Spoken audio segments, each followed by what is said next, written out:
It's a quick one. Last video hit over 100 comments, which is absolutely mind-blowing for this channel. Let's try that again for this video. Comment down what you think about these stories or just a hello and the team will reply. We always reply to the comments. As always, please like and subscribe and help this channel grow. Thank you. I still cringe when I think back to that disastrous first date with Sarah a few years ago. We had met on one of the popular dating apps and really hit it off chatting online over the past few weeks. She seemed funny, smart, and was super cute in her photos. When I finally got up the courage to ask her to meet up in person, she said yes right away. But then she mentioned she had signed up to be on some new dating show that was going to film our entire first date. The producers would be following us around with cameras all night to document it. I was skeptical at first since it sounded like an awkward experience, but I was so excited to actually meet Sarah that I looked past the cameras and gave her the awk. In hindsight, that was a naive mistake driven by wishful thinking about our online chemistry translating in person. The afternoon of the date, I probably spent over an hour getting ready, nervously picking out my best date outfit and overthinking every detail. Part of me wondered if the fancy clothes and cologne were silly given the cameras, but I wanted to make a good impression on Sarah. I kept checking the time, eager to finally meet this girl, but also anxious about the filming aspect. We had made plans to meet at 7 p.m. at a trendy cocktail bar in the East Village for drinks before dinner. As I approached the bar, I immediately spotted the small crew of producers and camera guys waiting out front. My heart was pounding as I walked up and introduced myself, confirming they were with the dating show. They whisked me inside where I locked eyes with Sarah sitting alone at a table, and she gave a timid wave. My first thought was relief that she looked just as cute as her pictures. I went over, introduced myself in person, and sat down across from her. Despite chatting extensively online, we both seemed nervous and unsure how to act. Before we could get a word out, the film crew descended upon us with microphones asking generic questions about meeting on a dating app and our expectations for tonight. We stumbled through the awkward interview, then attempted to have a normal conversation once the crew backed off a bit. But there was zero natural chemistry in person. The filming made everything feel forced and strange. We struggled to find common interests, and the conversation was stilted. I kept trying to make dumb jokes or say interesting things to get some spark going, but Sarah did not seem amused or engaged at all. She gave lots of one-word answers and seemed totally disinterested in anything I said. This was not at all how our conversations had flowed for hours online. I started to wonder if she was just much shyer in person, or if I had severely misjudged our chemistry based on our digital interactions. Either way, things were not going well, and the prospect of spending the whole night together was becoming daunting. The producers even had to intervene and prompt us with questions or topics, but nothing seemed to get a real conversation going. After we painfully finished one drink each, the film crew announced it was time to head to the restaurant a few blocks away for dinner. That's when it suddenly dawned on me that I had made a massive mistake. In my excitement to finally meet Sarah, it hadn't even occurred to me that dinner after drinks would be expected. I naively thought we would just have a quick cocktail and call it a night. As a broke actor and waiter, I could barely afford a nice cocktail bar for our meetup, let alone a full dinner at some upscale restaurant. My mind raced trying to figure out how I could explain this to Sarah on camera without looking like a fool. This became even more apparent when we arrived at Slate, an expensive French bistro the producers had set up for the perfect ambiance and filming angles. They led us right to a table prominently placed in the middle of the dining room. I panicked knowing there was no way I could afford my share of dinner at a high-end place like this. I tried subtly mentioning I wasn't very hungry, and maybe we should just split some appetizers. But the producers pushed us to go all out and take advantage of this once-in-a-lifetime dining experience. When the waiter came over, I awkwardly asked for just one small appetizer while Sarah ordered a full three-course meal along with expensive wine pairings. She shot me a glare that I immediately understood as her realizing I clearly didn't have the money to be taking her somewhere this extravagant. I sheepishly sipped water while Sarah ate her way through the courses in icy silence. I tried making occasional small talk, but she was completely closed off and curt at that point. By the time dessert arrived, I was already dreading the inevitable bill. When it was delivered, the total was well over $300 just for her meal and wine alone. I awkwardly explained to Sarah and the cameras that I couldn't afford to pay and suggested she might want to cover her share. She shook her head in obvious disgust and begrudgingly threw down her credit card without a word. I felt like a complete idiot, and the day couldn't end quickly enough after that uncomfortable exchange and realization. We suffered through a forced goodnight hug for the cameras before rushing off in opposite directions, both thoroughly disappointed with how it had gone. I tried to block the cringeworthy date out of my mind, but a few weeks later, Sarah texted that the episode we filmed was set to air soon. I didn't warn any friends about it coming, hoping no one I knew would even notice the show's existence. But right after it aired, my life took an even more mortifying turn. At the time, I was a junior analyst at a hedge fund, working hard to build a career in finance. The very next morning after the episode premiered, one of the senior executives at my firm requested that our whole team meet him first thing in the conference room. This seemed odd, and I walked in puzzled but unaware. It turned out he had recorded my date show on his DVR and proceeded to play the entire episode on the huge screen for all my colleagues. I sank lower and lower into my seat watching my disastrous date broadcast across the room. The producers had edited the footage in the most unflattering way possible for me. They cut together my failed jokes without any context to make me seem completely bizarre and idiotic.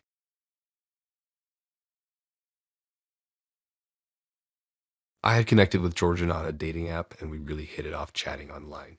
She was cute in her pictures, seemed sweet, and we had a lot in common based on our messages back and forth. When she suggested meeting up for our first date in person, I was excited to see if we had chemistry face to face. We made plans to go to dinner and a movie on New Year's night. In hindsight, that was probably not the best choice for a first date since it was a holiday, and most places would be closed early. But I was eager to meet Georgina and thought we could make it work. When New Year's finally arrived, I drove over to Georgina's house, flowers in hand, ready to pick her up. She opened the door with a big smile and welcomed me in. Right away, I noticed the overwhelming mishmash of decorations covering every surface inside. Georgina introduced me to her mom, who was way too enthusiastic about meeting me. She gushed about how happy she was that Georgina had met such a nice young man and insisted on taking our photo together right then and there. I tried to politely smile while feeling totally put on the spot. Georgina's family home was filled with the strangest combination of decor I've ever encountered. Her mother considered herself to be an artist and had created pieces out of old license plates, coins, farming tools, animal hides and skins, and all manner of random objects strewn about with no cohesive theme. It was chaotic visual overload. Before I could even process the unusual surroundings, Georgina's eager mother was ushering us upstairs to watch a video. Still not wanting to be rude, I went along with it, unsure of what to expect. The TV upstairs was draped in a zebra print rug, which perfectly represented the wild mishmash of decor in the house. There were 2 couches in the TV room. Georgina and I sat down on one while her grinning mother situated herself directly across from us on the other couch. I soon found out the video was a painfully awkward 20-minute school project Georgina had completed back in 6th grade. As we watched, Georgina snuggled up close and lifted my arm to put it around her shoulders. I was surprised by how forward she was being with her mom sitting right there, but I let my arm stay in place. Then Georgina's young teen brother, who I hadn't met yet, came over and sat down next to me. He promptly lifted my other arm and put it around him, imitating his sister. Neither seemed to think this was odd. Georgina's mom continued beaming at the 3 of us like it was a totally normal family bonding moment. I've never felt more uncomfortable. When the embarrassing video finally ended, Georgina suggested we go play pool in the basement. I hoped it would provide an opportunity for us to actually talk and get to know each other better away from her fanatically smiling mother. But Georgina had other intentions. She tried to corner me for a kiss multiple times down in the basement. I managed to evade her advances by pretending to be engrossed in our pool game. Just when Georgina was really putting the pressure on for a kiss, her mother yelled down the stairs that cinnamon rolls were ready. I've never been more grateful for baked goods being done. Upstairs, Georgina's enthusiastic mother handed me a warm cinnamon roll straight from the oven and informed me I simply must go meet Georgina's father now. He was seated at the far end of their giant dining room table, meticulously cleaning a large gun and wearing a jacket emblazoned with DEA in big letters. I'm not exaggerating. Georgina's father was casually polishing his firearms at the dinner table while decked out in what I can only assume was Drug Enforcement Administration gear. He greeted me with an ominous glare and interrogated me about where I knew his daughter from and how we had met. Growing up religious, I said we met through church. I'm pretty sure that was the only right answer to avoid him shooting me on the spot as an unworthy suitor for his daughter. Luckily, that response seemed sufficient for him not to end me. At this point, I was more than ready for the incredibly uncomfortable and awkward evening to end. I told Georgiana I should really be heading home since I had an hour drive back. She walked me out to my car and leaned in for a kiss. I managed to evade by positioning my car door between us for protection. I drove barely out of sight of her house before pulling over, letting out the most cathartic primal scream to release the pent-up mortification. In hindsight, I can laugh a bit at the absolute insanity of that first date gone wrong, although at the time I was genuinely rattled for days. It was a valuable lesson to always video chat with someone first before meeting in person if you connect online, and to steer clear of intimate family events for early dates. I also realized I should have suggested a more casual, neutral setting for a first meetup rather than immediately agreeing to the dinner and a movie idea on a holiday. I clearly had no clue what I was walking into with Georgina and her aggressively friendly mom, creepy clingy behavior, and literal gun-wielding dad. Georgina seemed sweet and normal when we chatted online, but turned out to be someone looking for a committed relationship on the very first date and with no sense of boundaries. I promptly deleted Georgina's number and never contacted her again after the traumatic first date. I used the experience to learn to take things slower and keep early dates simple in public places.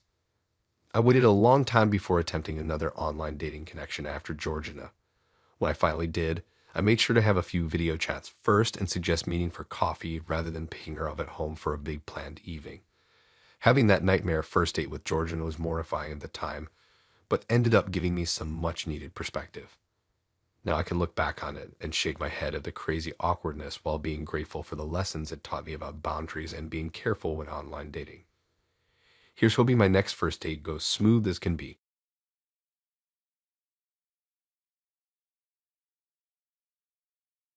I still cringe when I think back on the horrific first date I had last year soon after moving to Asheville. I didn't know many people in town yet and was focused on pushing myself out of my comfort zone to make new friends. So when Troy, a guy from my journalism class, asked me out to dinner, I said yes without hesitating. In hindsight, that quick yes was my first mistake. Troy seemed nice enough in class. He always participated thoughtfully in discussions and was polite when we talked. I figured meeting up with him for dinner would be a nice, low-key way to get to know people in my new town. We'd agreed on a popular local restaurant downtown that came highly recommended by my coworkers. I arrived early at the restaurant and waited nervously at the bar, sipping a soda. Right on time, Troy walked in with a friendly smile that immediately put me at ease. We were seated at a cozy table in the back, and the first half of the dinner actually went well. Troy kept the conversation flowing with small talk about our journalism class and interests. He seemed genuinely curious about why I had moved to Asheville and offered recommendations on cool spots to check out around town. I was relieved we had some common ground and things to talk about. The food was delicious too, so I left dinner feeling that the date had gone smoothly. It was after dinner when the date took a turn. Troy suggested going to grab a drink at a bar called Jack of the Wood to continue the conversation. In hindsight, I should have made an excuse to end the date there, but I was trying to be more social, so agreed to the bar idea, even though I'm not much of a drinker. I envisioned us having one drink each while chatting in a laid-back atmosphere. Oh, how wrong I was. As soon as we walked into Jack of the Wood, I realized this was more of a crowded club vibe with music blaring. People were crammed shoulder to shoulder, and the noisy, chaotic atmosphere instantly made me anxious. I tend to avoid crowded, noisy places whenever possible, but I just silently followed Troy to the bar, not wanting to make a scene by asking to leave. Troy offered to buy me a drink, but seemed disappointed when I asked for just a soda. We could barely hear each other talk over the blaring music. He kept leaning close to my face, trying to chat, which just made me shrink away further. I scanned the packed room for an escape, but there was nowhere to sit and every corner was crammed with people. After about 20 excruciating minutes of awkward attempts at conversation, Troy said he needed a cigarette and asked if I wanted to join him outside for some air. I despise cigarette smoke, so I declined. But I also didn't want to just stand alone inside the crowded bar, so I reluctantly followed him onto the crowded, chaotic patio. Of course, it was pouring rain outside. Troy casually leaned against the patio wall under the roof overhang and lit up a cigarette, seemingly unfazed. I huddled nearby, trying in vain not to get soaked by the rain blowing under the roof. He kept trying to pull me further under the downpour, laughing about how it was romantic weather. Everything about this night was rapidly becoming the opposite of romantic, and that was only the beginning of the nightmare. Troy smoked one cigarette after another while rambling nonstop about all the different drugs he had done over the years. He seemed to think this was impressive conversation and kept nudging me to agree. I just politely reply a wow or that's crazy to most of what he said, while internally begging for this awful date to end. Of course, there were no taxis in sight with the bad weather. I was shivering under that patio roof for what felt like hours listening to Troy's rambling stories of substance abuse. The rain showed no signs of letting up. Finally, after his third or fourth cigarette, Troy suggested leaving the bar to go to one more spot. Hard no. I quickly made up an excuse that I had to get home urgently to let my dog out. Total lie since I don't have a dog, but I was desperate. Troy seemed really irritated, but said he would walk me in my car. The awkward silence on that walk back felt endless. I couldn't get to my car fast enough. As soon as we got to my car, I jumped in and muttered a polite good night before Troy could even reply. I cranked up my favorite empowering music and peeled out of that parking lot like my life depended on it. Part of me worried Troy would be offended by my abrupt exit, but a larger part just felt relieved that the night was finally over. I drove straight home, changed into comfy pajamas, and tried to forget the miserable events of the evening. Needless to say, Troy did not get a second date or even a return text from me. I learned my lesson to not ignore red flags just because someone seems nice initially, and to always listen to my intuition if a date idea seems uncomfortable or unappealing. Sticking through discomfort just to be polite is never worth it. Now I am much more cautious and selective when getting to know someone new. I make sure to have an exit plan if needed and suggest first date ideas that fit my comfort zone. No more agreeing to crowded bars or late nights out with virtual strangers. The experience taught me to stand by my boundaries and preferences, even if it means disappointing someone else. My time and comfort are too valuable to waste on another unpleasant first date. The cringeworthy night with Troy left a lasting impact to only say yes to dates that feel right for me. No more forcing myself into bad situations just to appease someone else. I deserve better.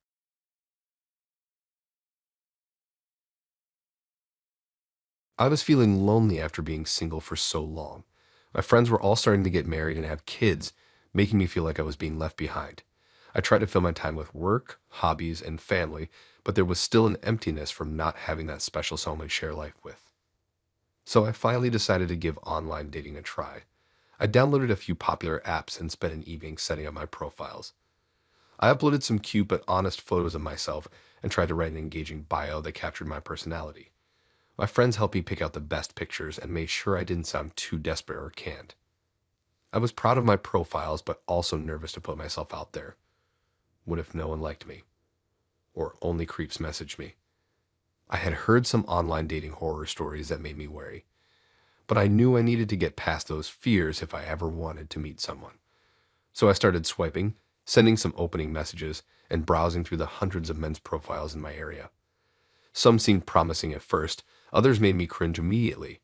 But after about a week, I matched with Omar. His pictures showed an athletic, blonde guy with sparkling blue eyes and a bright white smile. He looked like he could be a model or actor. I'd never expected someone that handsome to be interested in plain old me.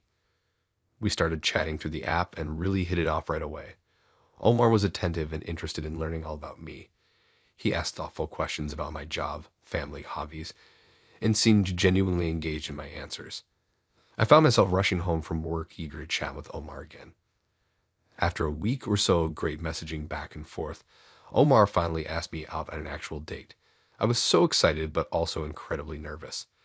This would be the first time meeting face to face. Thoughts raced through my mind about how he would react seeing me in person. Would he be disappointed that I wasn't as pretty as my photos? But I tried to push those insecurities aside and focus on how witty and charming he had been during our conversations. The day of the date, I spent hours getting ready, carefully picking out my cutest outfit and styling my hair just right. I wanted to look as attractive as possible for Omar. As I finished my makeup, my phone rang. It was him calling, which I thought was odd for just before a date. He said he didn't have cash on hand for parking where we were meeting and asked if I could cover him until he could pay me back. I thought it was a little strange he hadn't planned for parking, but figured maybe he was just short on cash that day. I didn't want to start off our first date by being petty over a few dollars, so I said no problem. Omar then asked if I could also come outside to where he had already parked since he didn't want to lose the spot. Again, I thought it was odd, but I agreed to come down and pay for his parking until he could get to an ATM later. When I walked outside, I saw Omar's car and was really surprised. It was an old beater with rust spots and a big dent, nothing like the shiny BMW he had bragged about during our chats. The first seeds of doubt crept into my mind, but I tried to push them away. Maybe he was borrowing a friend's car or just going through a temporary setback. I didn't want to make any snap judgments and ruin the date right from the start. Omar greeted me with a big hug and a big grin. As we drove to the restaurant, he went on and on about his fancy car being in the shop and bad luck with parking meters that day. I nodded politely while noticing all the inconsistencies piling up between what he had described online and what I was seeing in real life, but I still wanted to give Omar the benefit of the doubt. At dinner, over the loud restaurant noise, Omar told me all about his high-powered finance job and luxury apartment in the city. He ordered us expensive wine and appetizers. Everything seemed exaggerated compared to the old car and his casual outfit. When our entrees came, Omar conveniently went to the restroom just as the check arrived. I wondered if he expected me to pick up the tab without even offering. But again, I didn't want to assume the worst quite yet. When he returned, I said we could split the check, and Omar didn't argue, but he also didn't apologize for sticking me with the bill temporarily. After dinner, Omar suggested we go check out a hot new club where his cousin was DJing that night. The club was crowded, noisy, and honestly not my scene at all for a first date. I would have preferred somewhere we could talk and actually get to know each other. But Omar seemed excited to show off this cool happening club. We grabbed the only free table, a rickety tiny one tucked in the back corner. I could barely hear Omar over the music. After about 20 minutes, Omar's eyes started darting around the club wildly. I asked a few times if he was all right, but he seemed completely distracted. Then suddenly he froze, staring intensely at a petite blonde dancing with friends across the room. He muttered, "Oh no," hits my ex-Jen under his breath. Before I could respond, Omar jumped up saying he'd be right back and rushed off in Jenna's direction. And that was the last I saw of Omar all night. I sat at that table alone for over an hour just feeling like a complete idiot. He was clearly not coming back. No apologetic text or call either. I felt so foolish thinking someone as slick and charming as Omar could really be interested in plain old boring me. When I finally gave up waiting and ordered an Uber home, that really sank in how badly I had messed up. Ignoring all those red flags just because I was so excited to have a handsome, witty guy actually like me. I clearly had been way too trusting because I was so eager to find someone after being single for so long. My friends tried to console me the next day by pointing out I was lucky to have learned the truth about Omar so early on. But I was still so embarrassed I had fallen for his act when there were clearly so many signs something was off. This experience was a huge wake-up call. I realized I need to be way more cautious and skeptical in online dating. People can completely fabricate an identity through curated photos and clever messaging. I let my desire for love and attention cloud my judgment. But now I understand the importance of taking time to really get to know someone before assuming you have a real connection, no matter how charming they seem at first.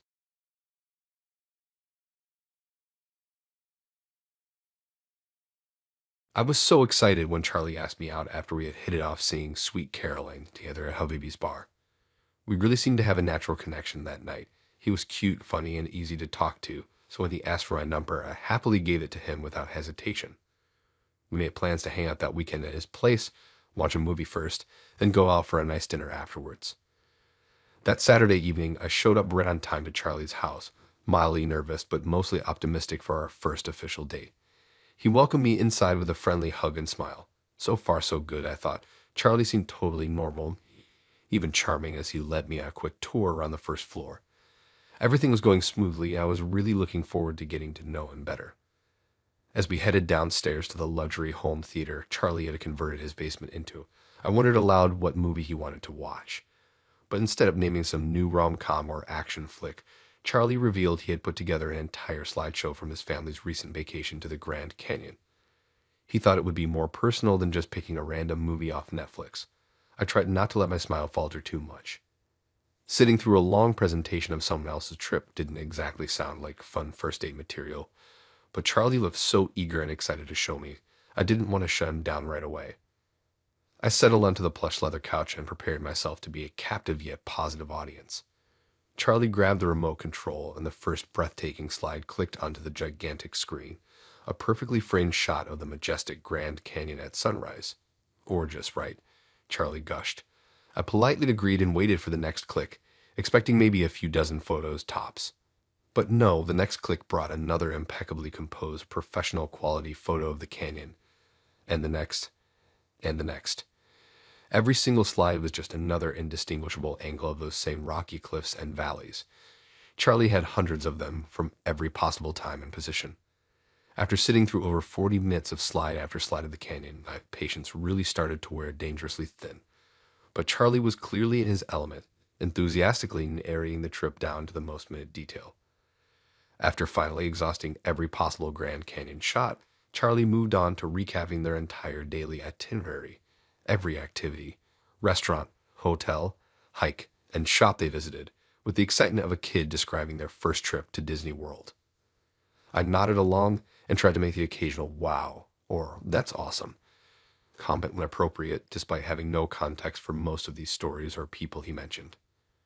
By the time we reached the Hoover Dam portion of the trip, I was fully zoning out, desperately checking my watch and willing the time to pass faster somehow. Just how many vacation photos did one family really need? At long last, after a grueling hour and 20 minutes, the final slide clicked off and the lights came back on.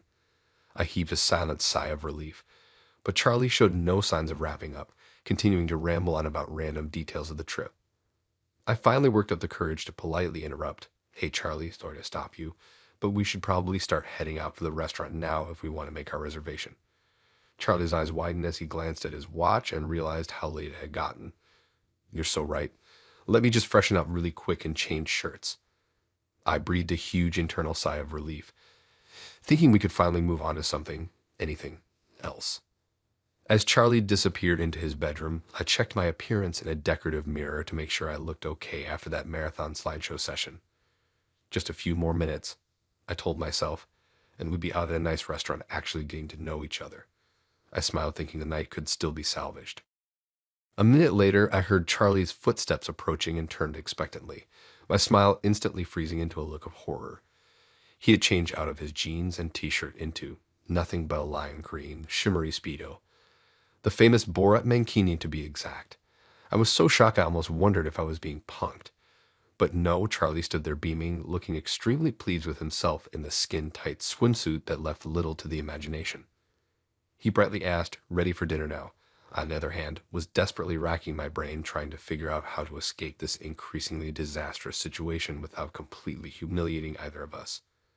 I feebly mumbled that I was suddenly not feeling well and thought I should just head home. Charlie's face fell as he asked if I was really canceling our plans. I called over my shoulder that I was sorry as I already bolted up the stairs, saying we could try to reschedule dinner for another night. I burst out the front door without looking back, speed walking to my car while shaking my head in total disbelief and horror. What was supposed to be a fun first date had turned into the stuff of nightmares.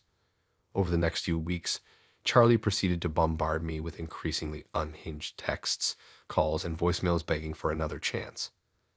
After the 20th voicemail, I finally just blocked his number altogether. So in summary, that was absolutely the worst first date of my entire life. Looking back now, I clearly should have recognized some major red flags right from the start, like when Charlie invited me over just to present his family's vacation slideshow instead of doing a normal movie dinner date. But not even my wildest imagination could have prepared me for him reemerging in that absurd, cringe-worthy mankini like some Borat stunt double. I learned the hard way to be much more cautious and selective with men I meet, no matter how charming they first seem over karaoke.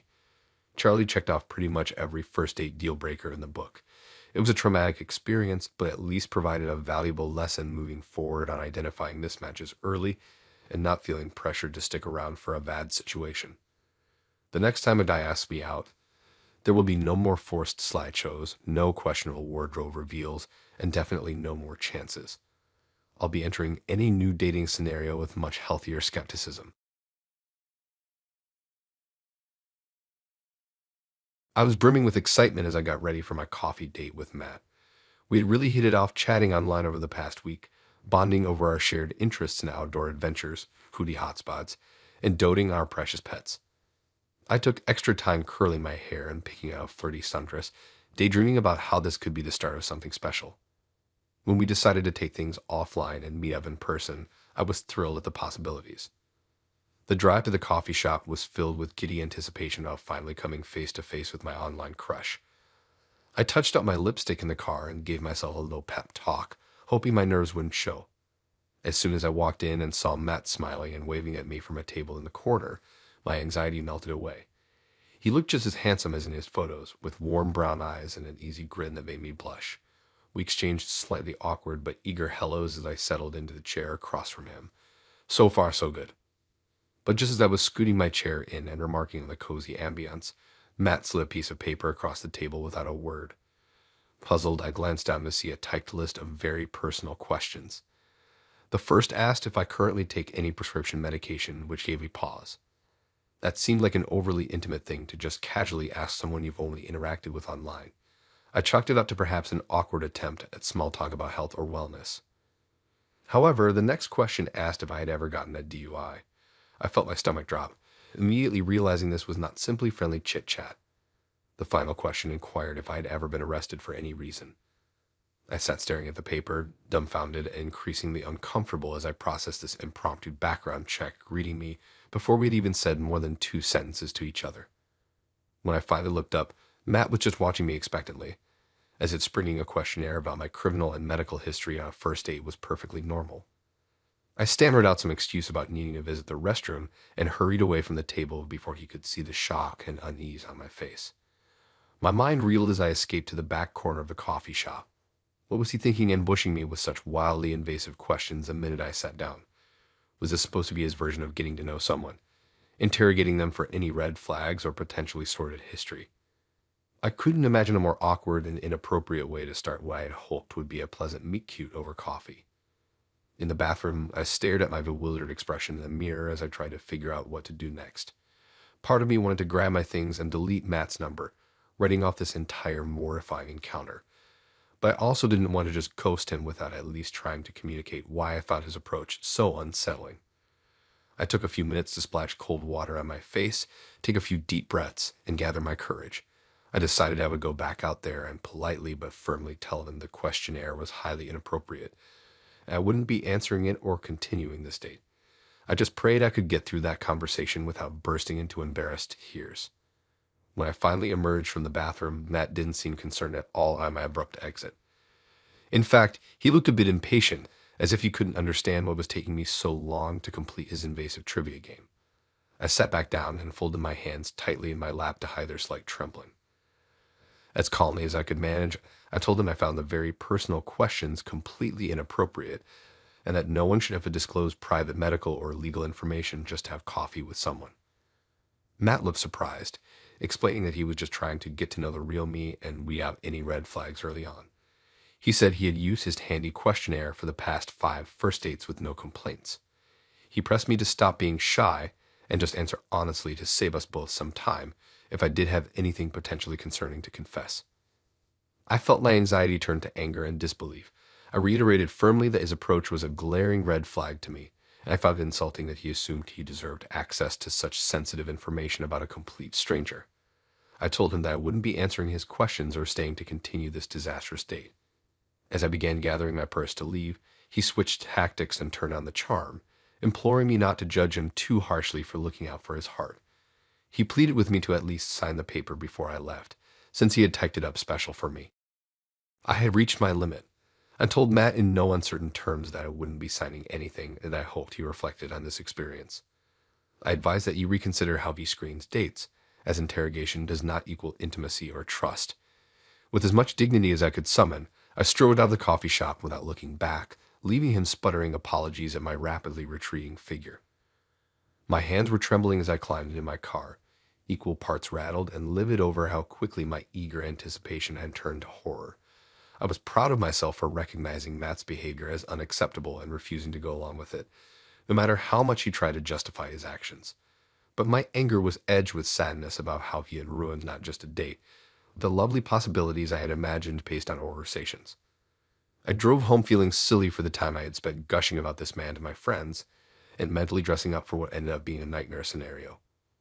When I got home, I immediately deleted Matt's number and our dating app exchanges, not wanting any reminders of him on my phone.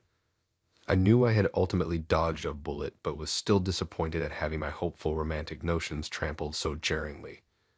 I changed into pajamas, made myself some calming tea, and cuddled with my cat, finding solace in his affectionate purrs.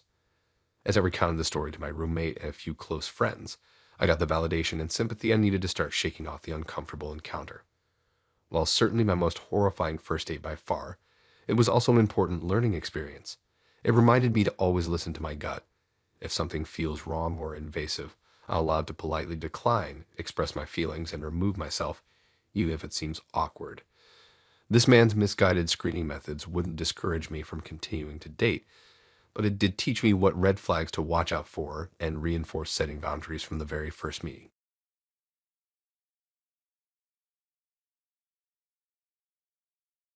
I still vividly remember every cringe-worthy detail of that horrific blind date from about 10 years ago. It was the summer I had turned 30 and finally caved to pressure from my mom to settle down. She insisted no decent man would want a career-focused woman nearing her 30s who was still tragically single. I scoffed at her old-fashioned views, but deep down I was starting to worry she may be right. So despite my better judgment, I shelled out an insane amount of money into one of those elite matchmaking services that promised to set me up with marriage material men. The agency's website boasted about their high success rates and showed pictures of supposedly happily married couples they had matched. Desperate for a real connection, I hoped the matchmakers truly had some magical formula to find my soulmate. The day of the big blind date, I showed up early at the casual little pizza place we had agreed to meet at. I sat at the small table nervously sipping ice water and checking my watch every 2 minutes. 15 minutes late turned into 30, which stretched to an outrageous 45 minutes before my date strolled in like he owned the place. My shoulders slumped when I saw him saunter through the doors in an obnoxious, shiny designer suit that probably cost more than my monthly rent. He clearly had an exaggerated sense of self-importance as he dramatically removed his designer sunglasses and ran a hand through his overly gelled hair. Trailing behind him were several rough-looking men who looked less like friends and more like bodyguards or criminal cronies. The man scanned the restaurant imperiously until his beady eyes settled on me, lighting up with a predatorial gleam that sent a shiver down my spine. He strutted over and plopped down in the chair across from me. I braced myself, expecting an apology for his extreme tardiness, but instead he leered at me loudly enough to turn most heads in the restaurant. I considered walking out right then and there, but didn't want to be rude. So I sat there rigidly as he prattled on about his import/export business, in a tone laden with innuendo that suggested less than legal dealings. His eyes were glued to my body the whole time, looking at me like a conquest, not a date. When the waitress came over, he shooed her away, insisting he would order for me. I was perfectly capable of ordering my own food, but he clearly wanted to exert domineering power. The dish he attempted to order sounded positively revolting. I quickly cut in to correct the order, which made him scowl briefly before plastering his smug grin back on. Throughout the endless meal, he dominated the conversation talking about his supposed wealth, connections, and larger-than-life lifestyle. His pack of friends chuckled at his arrogant jokes and seemed to follow his every cue. I stayed mostly silent, repulsed by his inflated ego and trying subtly to leave soon. But he either didn't notice or simply ignored my signals. After what felt like hours of listening to him boast, I finally forced myself to stand up and say I had to leave. As I gathered my purse, he suddenly slapped me inappropriately and gestured for me to go. I hurried out feeling shaken, violated, and furious that I had wasted time and money on this matchmaking agency only to end up in such a demeaning situation. As I drove away, I checked the rearview mirror for any signs of that all for his thuggish cronies following me. I vowed I would never again depend on some company's formulas to find me a man. When I got home, I scrubbed my skin in the shower, almost violently trying to wash away the feeling of his unwanted touch. I cried realizing I had been so focused on what society expected from a single 30-year-old woman that I lost touch with my own wants and needs. Over the next few weeks, I started taking better care of myself by picking up hobbies that brought me genuine joy. I reconnected with old friends and did more independent things that boosted my confidence. And I decided if my mom ever recommended another matchmaker, I'd stop speaking to her. Slowly, I became more fulfilled in myself and stopped viewing romantic partnership as the be-all end-all of a woman's happiness. By focusing inward, I found a new path forward. And then, surprisingly, after I had stopped trying so hard to find the one, I met a wonderful man named Mark through mutual friends. Our shared interests and values were evident from our first coffee date, when we talked for hours like old friends. Unlike that arrogant blowhard from the matchmaking debacle, Mark was humble, respectful, and full of thought-provoking insights. He never objectified me or acted superior. We were equals bonding over a true mental connection. Now, almost 7 years after that nightmare blind date, Mark and I have built a beautiful life together, growing even closer through ups and downs we've weathered side by side. Looking back, I can even find gratitude for that traumatic matchmaking experience because it taught me difficult but necessary lessons. I realized I deserved more than what society or my family expects of me. I learned to become whole on my own rather than desperately seeking completion through the wrong romantic partner. I understood my self-worth and refused to compromise it again. Without that wake-up call, I may have ended up on an unhealthy relationship path. But by removing myself from a bad situation and doing personal work to regain my confidence, I found the fulfilling love I had hoped for all along. Now I feel wiser and more optimistic about the next chapter ahead.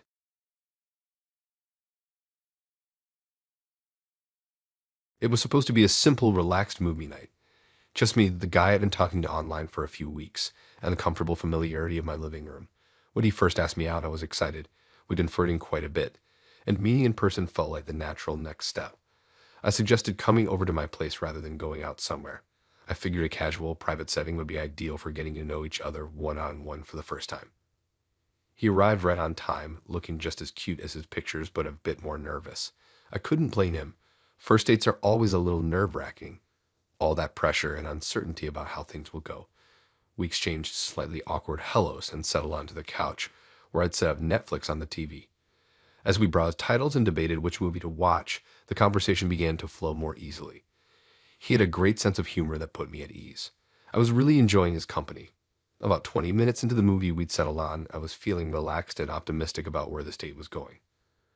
That hopeful feeling evaporated instantly when a sudden loud thud sounded from the direction of my bedroom down the hall. We both flinched, my heartbeat quickening as I tried to figure out what could have caused the noise. Probably just the house settling, I said with a casual shrug, not wanting my date to see how rattled I felt. He seemed to accept this, turning his focus back to the movie, but I remained tense and alert. Moments later, another noise jolted me, even louder this time. A heavy thump followed by the unmistakable sound of something toppling over. My date turned to me, eyes wide. You heard that too, right? I could only nod, dread creeping over me. In the lingering silence that followed, I strained to listen for any other sounds, but heard nothing. After what felt like an eternity, my date broke the quiet. Should we check it out? His voice shook with the same fear I felt. Every instinct told me to say no, pretend it was nothing, but I knew we had to investigate. Reluctantly, I followed as he rose from the couch and crept down the shadowy hall toward the bedroom, my heart thudding. He gestured for me to hang back as he eased open the door a crack and peered inside. After a few agonizingly long moments, he pulled back, face pale. There's someone in there, he mouthed silently. I thought my legs might give out. A stranger in my bedroom. This was rapidly becoming a nightmare. Before I could even process this terrifying information, the unmistakable creak of a door opening reached our ears. We exchanged panicked looks. Whoever it was knew we were here now. My date grabbed my hand and hurried us on trembling legs back down the hall toward the safety of the front door. We had to get out to call for help before this intruder appeared. We were nearly there when a figure stepped out from the darkness and into our path, a disheveled, wild-eyed woman I'd vaguely recognized but couldn't immediately place. Shock rendered me speechless. Leaving so soon, the woman asked with a chilling smile. My date moved in front of me protectively. We're calling the police, he stated as firmly as he could, though his voice shook. The woman let out a bone-chilling, mirthless laugh. Go ahead and call, but I won't let her get away from me again. Her eyes burned into mine, and with dawning horror I realized why she looked familiar. An old friend I'd had a messy falling out with months ago and not spoken to since. How had she gotten inside, and what was she planning to do? Before I could utter a word, she lunged toward us. My date yanked open the front door and pulled me along with him, sprinting to his car. I could only pray the woman wasn't following us. Safe inside with the doors locked, we sat for a moment catching our breath. My mind was flooded with questions, but all I could manage to say was, we need to call the police now. As he dialed, I shook with adrenaline, unable to believe this was really happening. I kept glancing around outside, irrationally expecting to see the woman emerge from the shadows. The cops arrived in minutes, and I shakily explained the situation. After searching inside and out, they reported no sign of intruder. But I knew she'd been in there. The vivid image of her wild eyes was seared into my mind. My date drove me to his place, not wanting to leave me alone after the traumatic experience. As we pulled into his driveway, he gave my hand a comforting squeeze. The one place I always felt safe, my home, had been violated in the worst possible way. Over the next few days, my anxiety remained high. I kept picturing the woman lurking in the shadows, waiting for me. I knew it wasn't rational.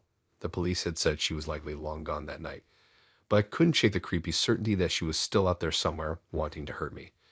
Every small noise made me jump. I started triple checking that every door and window was locked tight before bed. Deep down, I knew this wasn't over. She had an axe to grind, and I was the target. The date that was supposed to be a fun first meeting had instead morphed into the opening scene of a real-life horror film, and I couldn't stop wondering fearfully what scene would come next.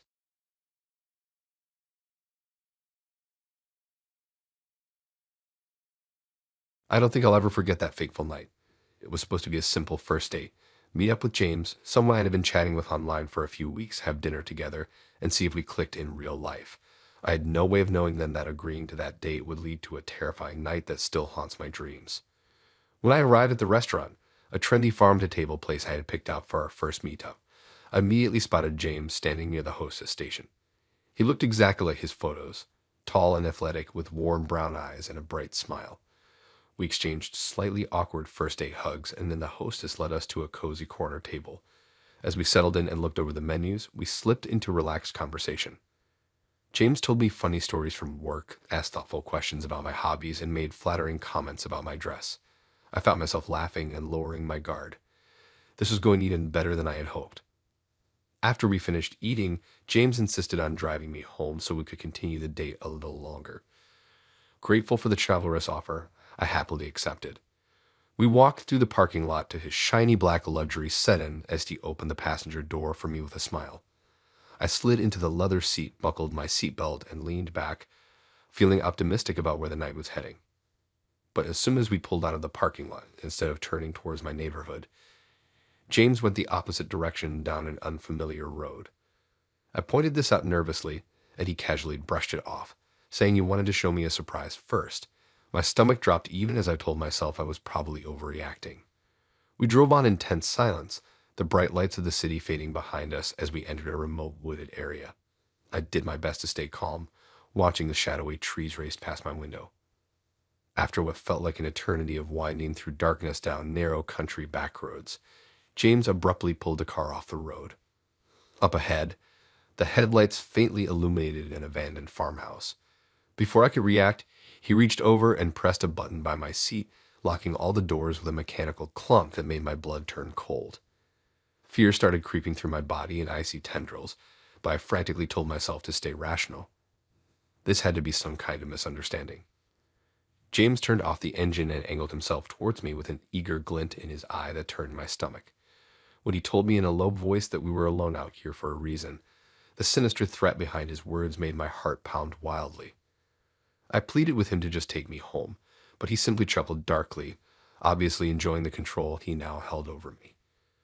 The alarm bells ringing in my head grew deafening when he retrieved a bundle of handcuffs and restraints from the back seat, slowly unwrapping them as if to tease me with my impending fate. I knew I needed to escape this vehicle as quickly as possible by any means necessary. I desperately tried the door handle even though I knew it was useless. The car had become a prison I couldn't break free from. Fear flooded my body with adrenaline, and without thinking, I started frantically kicking at the passenger door. After several forceful kicks, the door unexpectedly popped open just enough for me to wedge myself out. I tumbled onto the dark dirt road, my knees and elbows scraping painfully against the rough ground. But I didn't have time to worry about injuries now. I had to run. I sprinted towards a crumbling abandoned farmhouse up ahead, my only chance at shelter. I could hear James shouting after me, his footsteps rapidly gaining ground as he pursued me. I ran faster than I ever had in my life, my lungs burning and legs aching. At last, I reached the farmhouse, bursting through the creaky front door into the dark depths of the dilapidated structure. I desperately searched every room, looking for somewhere to hide from the danger outside. In my panic, I could barely process my surroundings beyond scanning for possible shelters. My frantic footsteps echoed through the empty rooms, amplifying my terror. Finally, I settled on a closet in the very back room, maneuvering myself among the musty coats and trying to quiet my ragged breathing. I could hear James stomping around the farmhouse, calling my name in a tone that shifted erratically between anger and excitement. I froze in the closet, praying the walls would conceal me until he gave up searching. As I sat paralyzed in darkness, listening to his footsteps fade in and out, time seemed to slow. each second stretched out interminably, my mind conjuring horrific visions of what he would do if he found me. After what felt like hours of being locked in horror in the confines of the closet, I finally heard James' voice and footsteps retreat fully. I didn't dare move a muscle until I was absolutely positive he had left the area. With my heart threatening to pound out of my chest, I slowly exited the closet. I crept towards the front door on high alert, ready to hide again at the slightest sound. Reaching the exit without incident, I rushed out into the night, running as if my life depended on it. My legs pumped with adrenaline as I fled that nightmare farmhouse, sprinting faster and farther than I thought possible. I didn't care where I ended up, as long as it was far from the horror I had just narrowly escaped. Just as I felt I could not physically run any further, I came across a passing car. I frantically flagged them down, and they allowed me to use their phone to call the police. I paced by the side of the road as I waited for the authorities, racked with sobs now that the immediate danger had passed. My whole body trembled in delayed reaction, my mind reeling to process the trauma. My innocence and trust were shattered in one night, but I told myself to focus on the relief that I had escaped and survived. With time, perhaps I could rebuild what was lost and learn to not ignore the subtle warnings again. For now, I was simply grateful to walk away from that first date from hell with my life.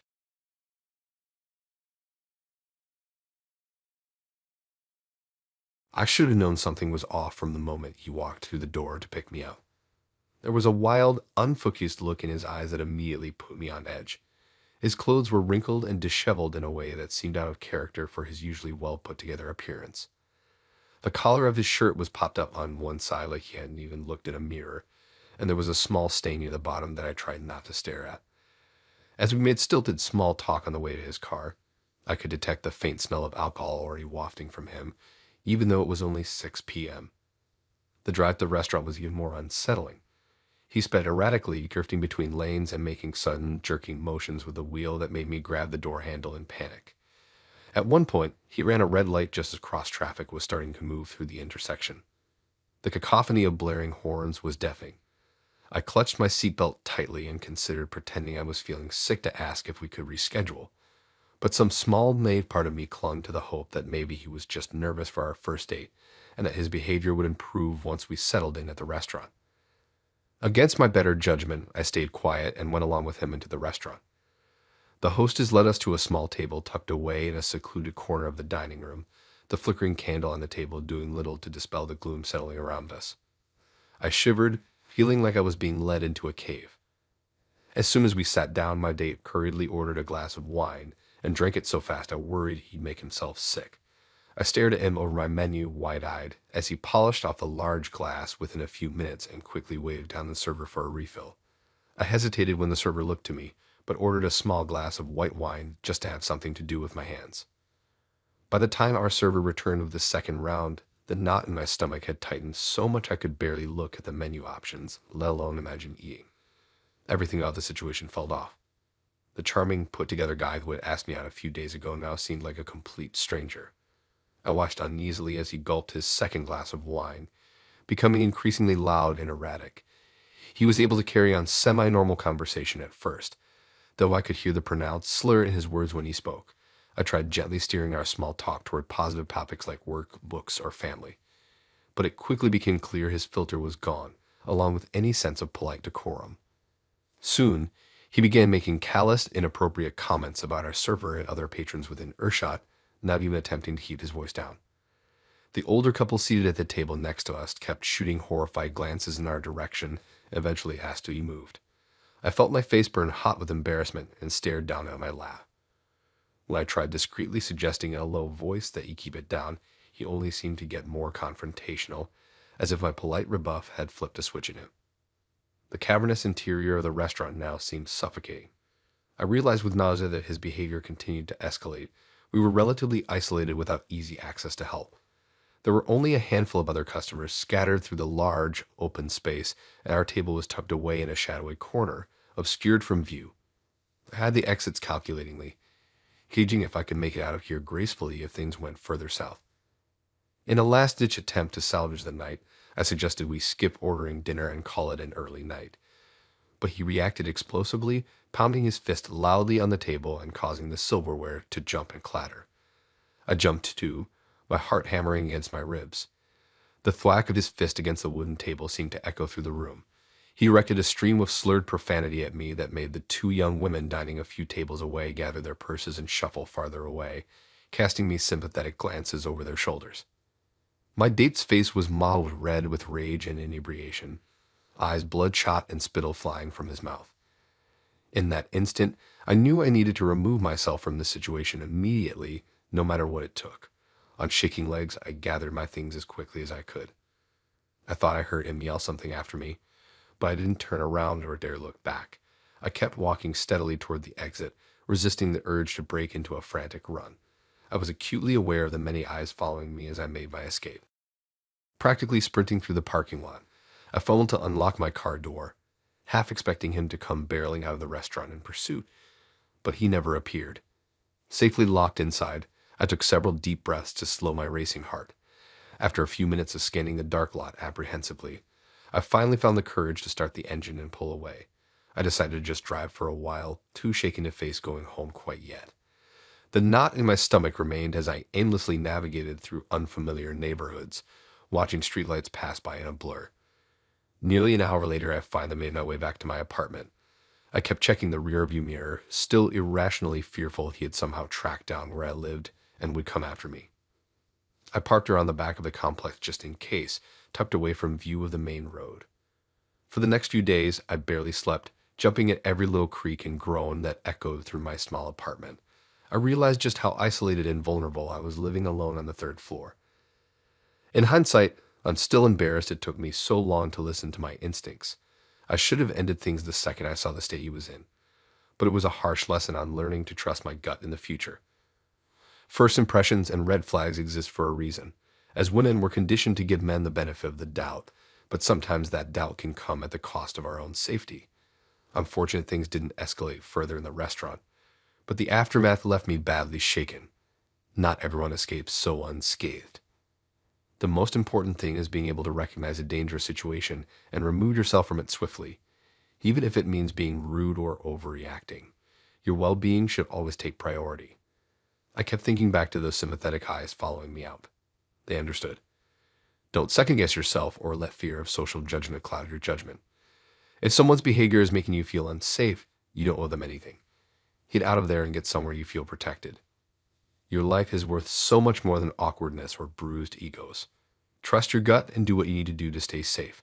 No date is worth taking risks with your personal safety. I still vividly remember every moment of my first date with Lally last year. We had matched on a dating app a few weeks prior and hit it off right away. Her profile picture showed a gorgeous girl with long brown hair and a radiant smile. She came across as charismatic and outgoing over text. I felt an instant connection, which is rare for me on dating apps. I was thrilled when she agreed to meet up for coffee. I arrived at the bustling cafe early and grabbed a table by the window so I could watch for Lily outside. The minutes crawled by as I anxiously awaited her arrival.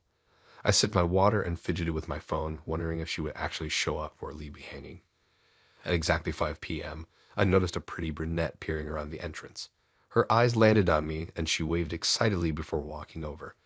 "You must be Alex. I'm Lily. It's so wonderful to finally meet you," she gushed, leaning in for a quick hug. I caught a whiff of lavender and vanilla as I embraced her.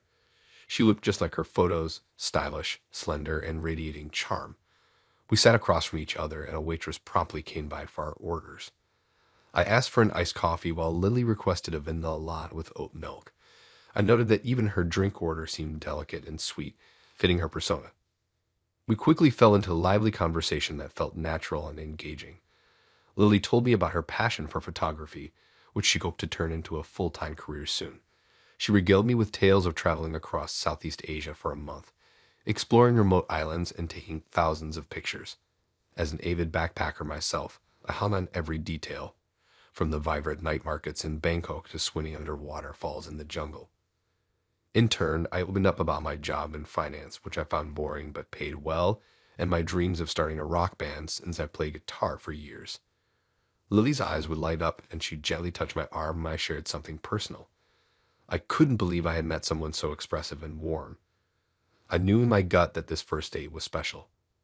As the minutes flew by, however, I gradually noticed puzzling inconsistencies in Lily's stories. First, she told me about attending a wedding in Thailand with her sister, but later she referenced learning to scuba dive in Thailand with a boyfriend. She brought a few beautiful, secluded hiking trails near the city that she loved, but the details shifted each time. Little things, but red flags nonetheless. When our coffee orders arrived, Lily's friendly questions took a more prodding turn. Had I ever been arrested or in a fight?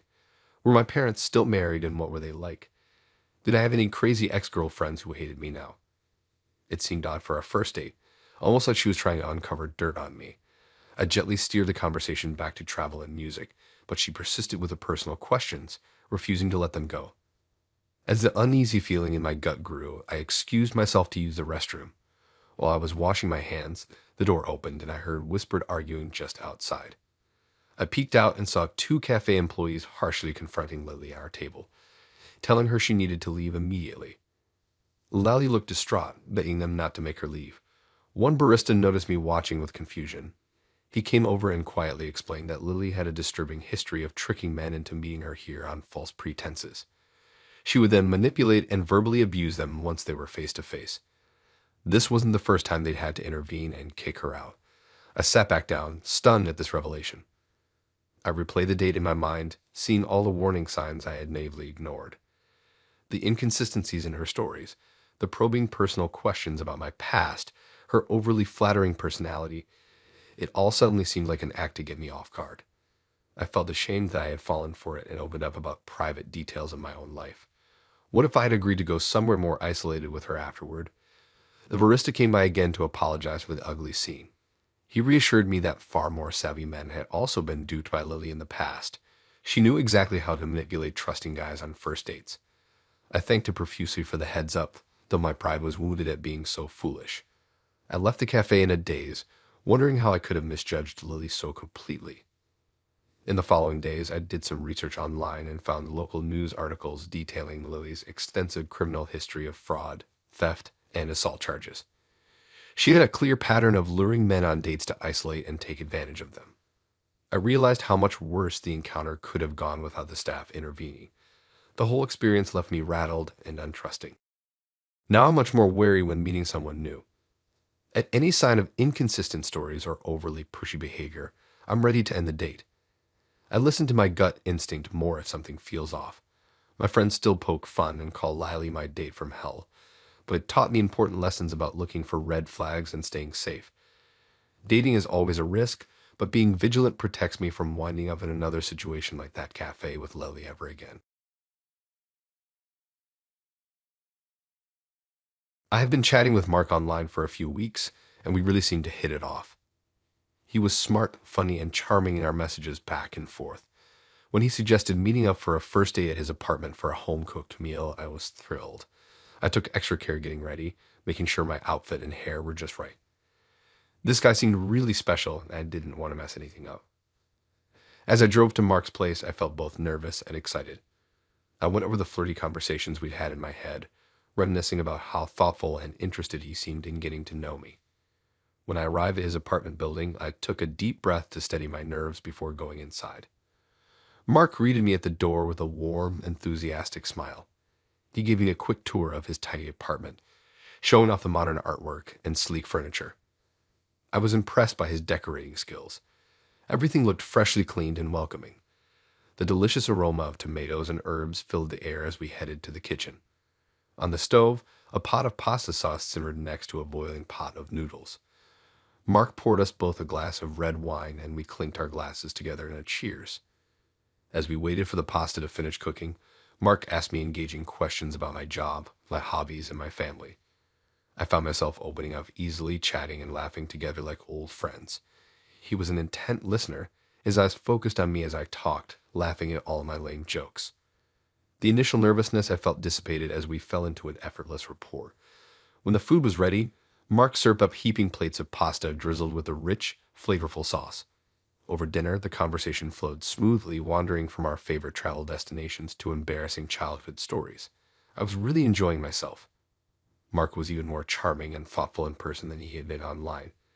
As we finished up our meals, I was feeling an undeniable connection growing between us.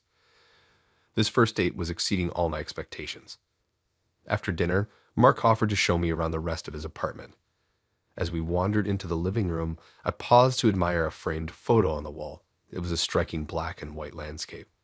Without thinking, I reached out to take a closer look. Clumsy me, my hand bumped the frame and sent it crashing to the ground. The glass shattered loudly across the hardwood floors. I immediately apologized profusely, feeling like an idiot for breaking his nice decoration. As I bent to pick up the frame, I noticed something odd behind where it had hung. A small black camera was mounted to the wall, its lens peeking out. My heartbeat quickened, wondering why a camera would be hidden there. I looked around slowly, taking in the room with new eyes. Could there be more cameras concealed around the apartment, spying on our date? I moved carefully into the hallway, scanning the walls and fixtures intently. My eyes landed on what appeared to be a light switch, but on closer inspection was definitely a hidden camera. My stomach flipped anxiously, realizing he had been recording me without my knowledge. In the bedroom, an ornamental vase held another tiny camera lens among the flowers. My mind reeled with how long he had been watching me, feeling exposed and unsettled. I confronted Mark, keeping my voice steady as I pointed out the hidden cameras around his home. In an instant, his warm demeanor vanished. His face twisted in anger as he snapped at me for snooping and violating his privacy. He began shouting and accusing me of impropriety. I froze momentarily, startled by his sudden, frightening temper. It was clear I needed to remove myself from the situation immediately. I bolted toward the front door, hearing Mark's bellowing threats behind me. I fumbled to unlock the door with shaking hands as he charged after me. Finally pulling it open, I ran blindly to my car, terrified he might catch me before I could get away. I peeled out of the parking lot, catching a glimpse of Mark's enraged face watching me from his door. My hands trembled on the steering wheel as I drove, replaying the petrifying turn of events. Nausea washed over me thinking of the intimate evening I had unknowingly shared with hidden observers. I chastised myself for ignoring subtle red flags in our earlier conversations. His possessive wording about my girl or not wanting to share me now seemed ominous rather than flattering.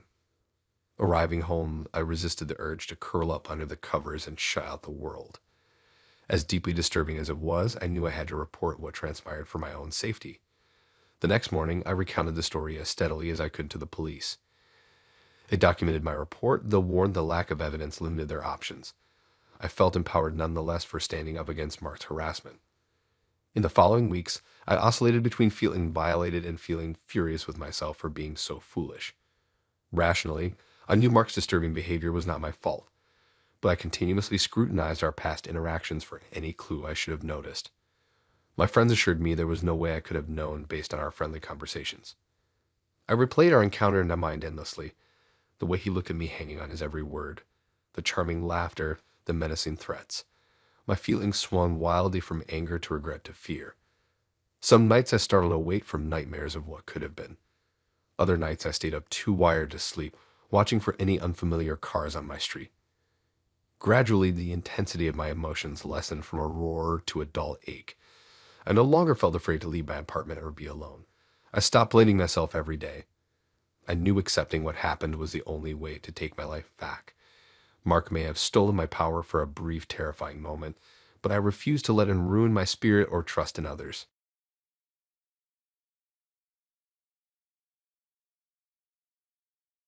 I was positively giddy as I got ready for my date with David.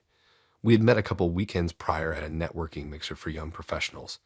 I still remember walking up to introduce myself, unable to take my eyes off his handsome face, charming smile, and sharp business casual wardrobe.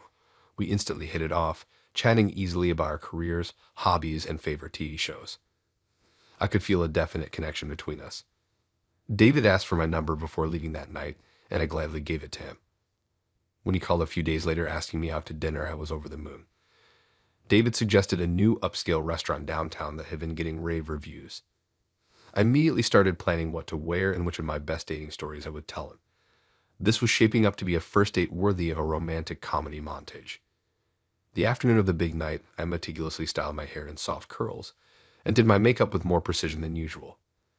I chose an elegant black cocktail dress that I hoped struck the perfect balance between casual and formal.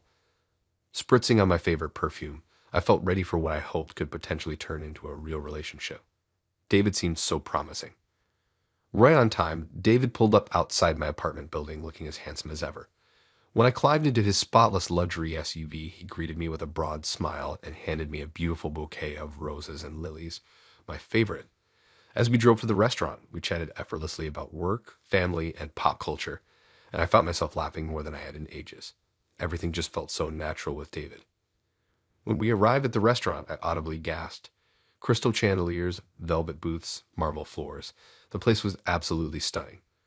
The waiter promptly showed us to an intimate table in the back corner, away from the hustle and bustle.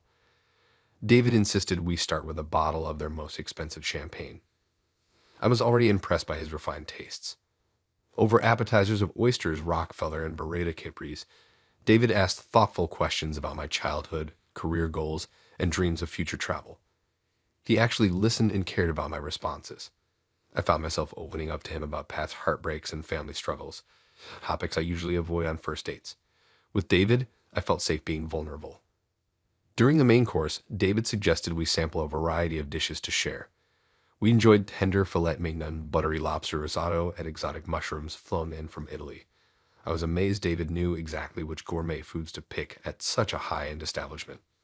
He truly was a man of distinguished tastes. Just as dessert arrived, a molten chocolate lava cake with fresh berries, David politely excused himself to take an important business call. He ran his own consulting firm, so I understood clients would need him at all hours.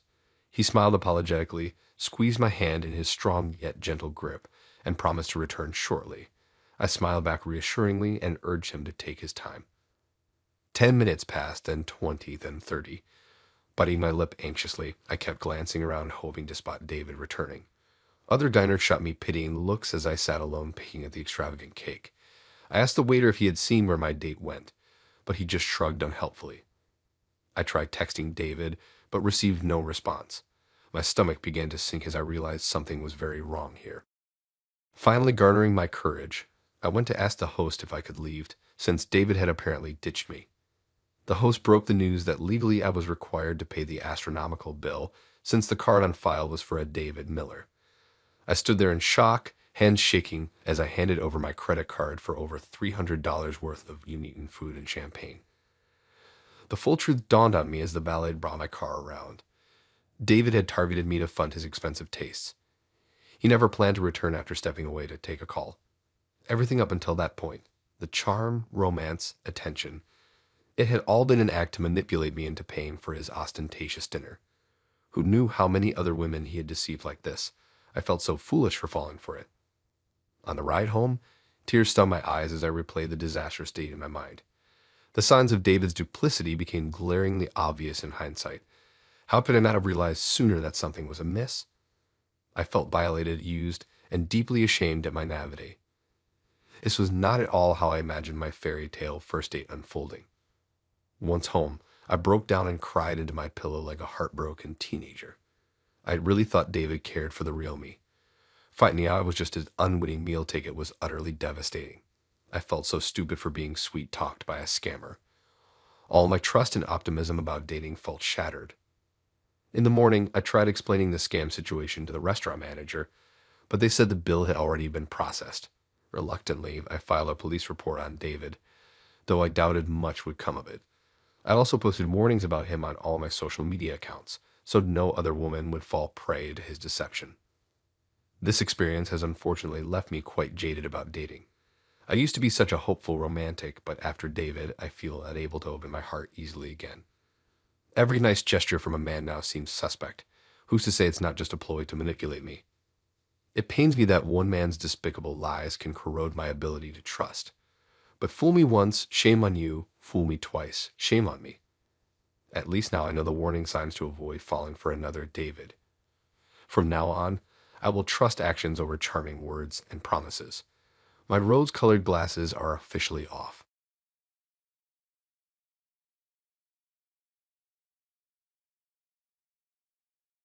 I still can't believe I agreed to this blind date that my buddy set up. I haven't dated much since Amy disappeared over a year ago. Thinking about her still gives me chills.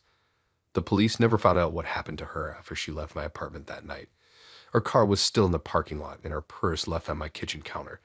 She had no reason to just vanish that I could understand. I cooperated fully with the police, even though I could tell they suspected me initially. After months of interrogations and investigating Amy's life, they concluded she had no reason to run away. It was like she just evaporated into thin air.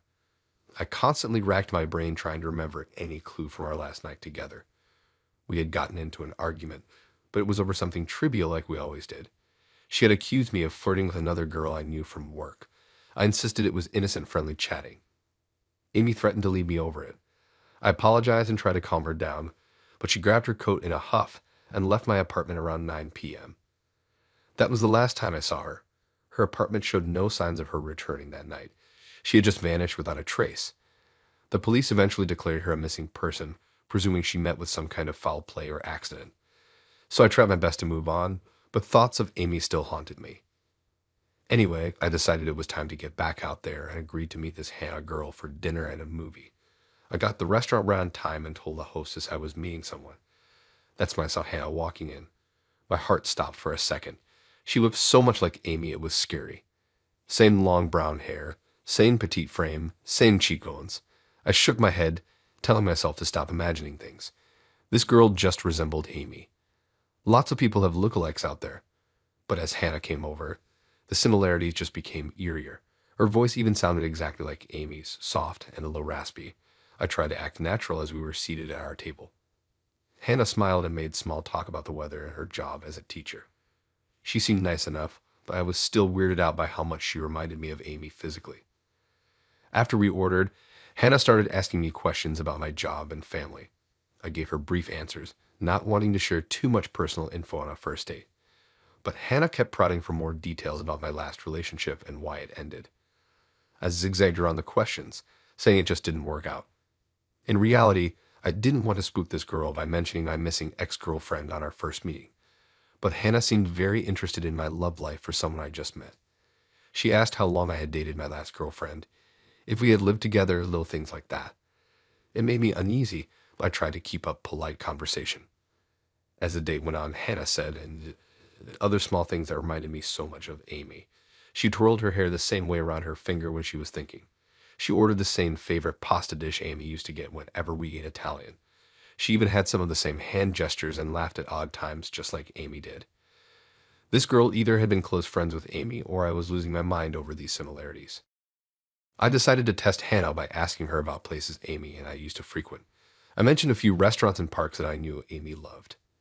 To my surprise, Hannah knew details about the locations I brought up, like what color the walls were painted or the name of a waitress Amy befriended.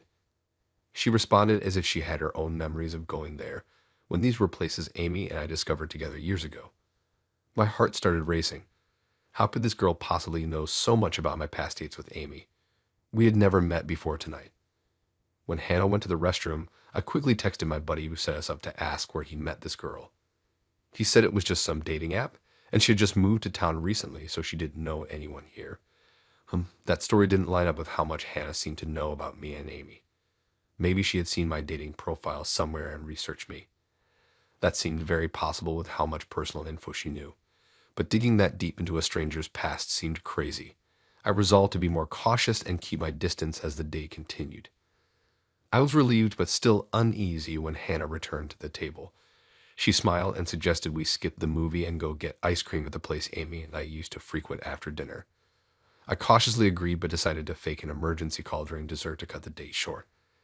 Something seemed off about this girl and I didn't want to spend more time with this Amy lookalike and copycat. We walked to the ice cream shop down the street in awkward silence. I was deep in thought trying to figure out Hannah's motives.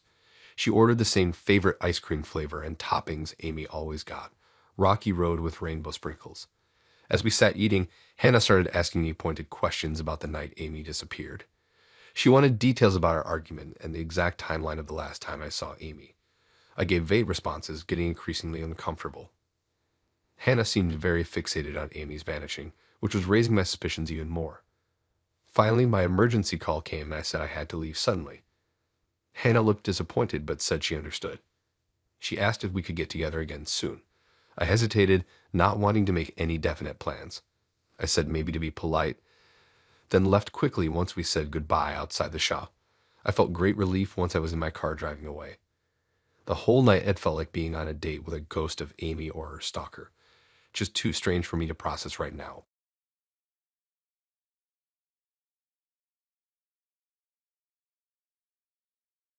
It was a warm midsummer evening when I decided to treat myself to dinner at Gramercy, an upscale restaurant I had been wanting to try for some time.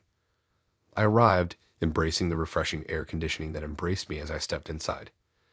The hostess, an elegant woman in her 40s, greeted me with a polite smile and led me to a small two-person table tucked away in a cozy corner of the dining room.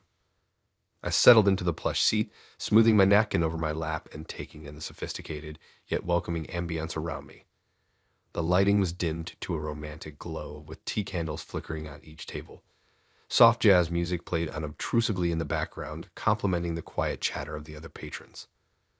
After perusing the menu filled with tantalizing culinary delights, I decided on the pan-seared scallops for an appetizer, followed by the herb-crusted salmon for my entree. I was looking forward to a relaxing evening of fine dining by myself when a man approached my table. "Hi there, I'm Mike. Do you mind if I join you?" he asked. Though surprised by the intrusion, his friendly tone and handsome features piqued my interest. I gestured to the empty chair across from me in acquiescence. We exchanged polite introductions over the bread basket, and Mike began asking me questions about myself and my interests. He was an attentive listener, nodding as I told him about my job in advertising and my hobbies like yoga and gardening. In turn, he shared that he worked in construction and enjoyed sports and fishing in his spare time. Our appetizers arrived and the conversation continued to flow smoothly. Mike had an easygoing charm about him, and I found myself at ease in his company. I started to think this chance encounter could lead to something more. However, as we waited for our entrees, I noticed Mike order another cocktail, and then another. As he continued drinking, his mood slowly began to change. He became louder, more animated, often cutting me off mid-sentence. I tried redirecting the conversation to lighter topics, but an undercurrent of aggression was creeping into his voice. Just then the waiter arrived with our meals, but before I could take a bite, Mike suddenly slammed his fist down on the table, rattling the dishes loudly. "What is taking so long tonight?" he spat at the waiter. "This service is ridiculous." I froze, shocked by his hostile outburst. The waiter stammered an apology and hurried away. I felt my stomach knot with anxiety. Mike was now glaring around the restaurant, as if looking for his next target. Trying to placate him, I said gently, "Hey, it's no big deal. Let's just enjoy our meal." But he only seemed to grow more incensed, muttering under his breath about the incompetence surrounding him. I could feel myself shrinking in my seat as nearby diners began to take notice of Mike's tirade. My appetite was gone, replaced only by a mounting sense of unease. As Mike vigorously attacked his salmon, spearing it forcefully with his fork and eating with exaggerated bites, I knew I needed to leave. "Mike, I'm not feeling well. I think I should go," I said evenly, gathering my purse. His hand shot out suddenly, grasping my wrist in a vice-like grip. "Don't be ridiculous, the night is still young," he bellowed. I winced in pain as I tried to wrench myself free, but his hold only tightened. By now, we had the attention of the entire restaurant. A tense hush fell over the tables surrounding us. I could feel tears stinging my eyes as I pleaded, "Please let go. I want to leave." His face was set in a dangerous glower, and for a heart-stopping moment I worried he might actually hit me. The next few seconds were a blur. I managed to pull away and leaped up, rushing for the exit. I heard Mike's chair scrape loudly against the floor as he jumped out to follow me. The sound sent a spike of adrenaline through my body, and I moved faster, heart pounding in my ears. I burst through the doors into the night, fumbling for my keys with shaking hands. I clicked a key fob frantically until I saw my car's lights flash. Just as I pulled open the door, Mike came stumbling out behind me, shouting incoherently. Terrified, I threw myself into the driver's seat, immediately hitting the lock button. Mike pounded on the window, screaming at me to come back inside as I hurriedly revved the engine to life. Peeling out of the parking lot, I left him unsteadily flailing his arms in the rearview mirror. I drove aimlessly for a few minutes, my whole body still trembling in the aftermath. Hot tears spilled down my cheeks as I tried to process what happened. I just couldn't believe the dramatic turn the evening had taken. What began as a pleasant encounter ended in chaos and fear. In the days following that traumatic night, I replayed everything over and over in my mind, riddled with self-doubt. I questioned if I had missed obvious red flags about Mike or if I had done something to provoke his volatility. But in the end, I knew his behavior was not my fault or responsibility. Still, the experience left me shaken and reluctant to trust again so easily. I became hyper-vigilant about avoiding risky situations, and heeding any instincts that made me feel unsafe or uneasy. In time, the painful memories of that night faded, but the lessons never did. I emerged wiser and committed to protecting myself, a silver lining to an otherwise dark cloud.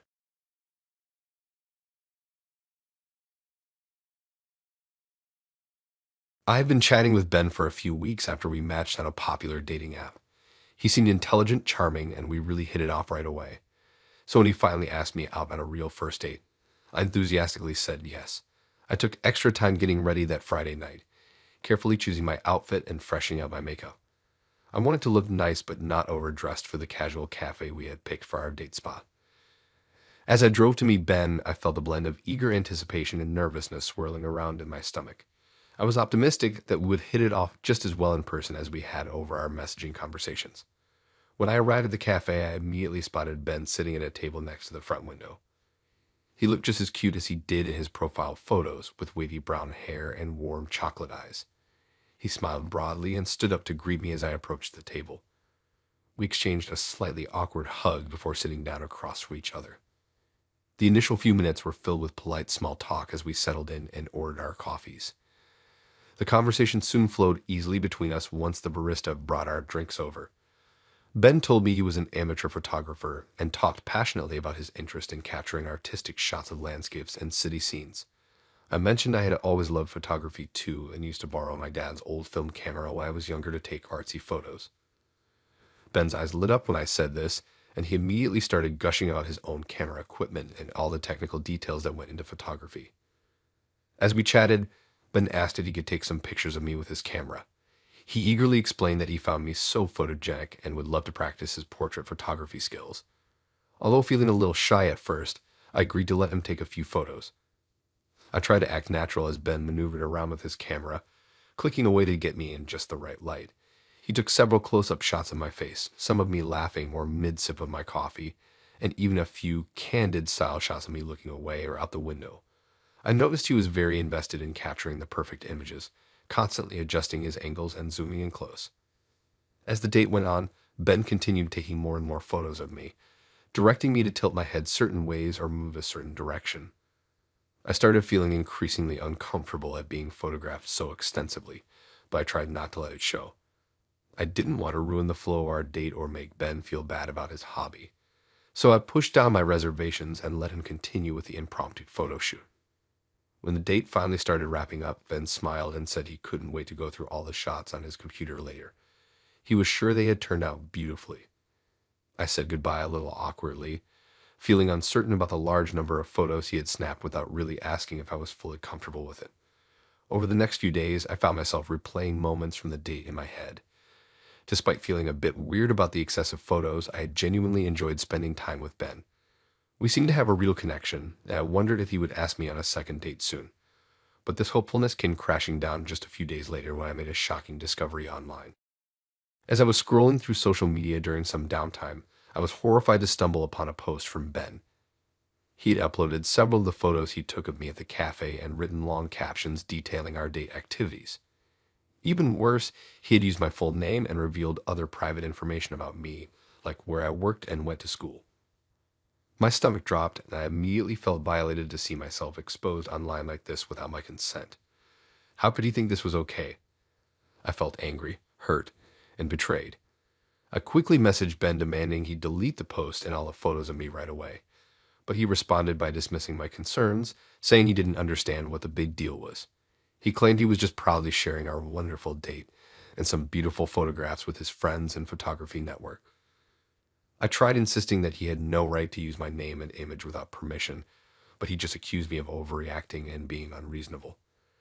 The more I tried to get through to him, the more irritated he became. He refused to remove the content and then angrily blocked me on social media.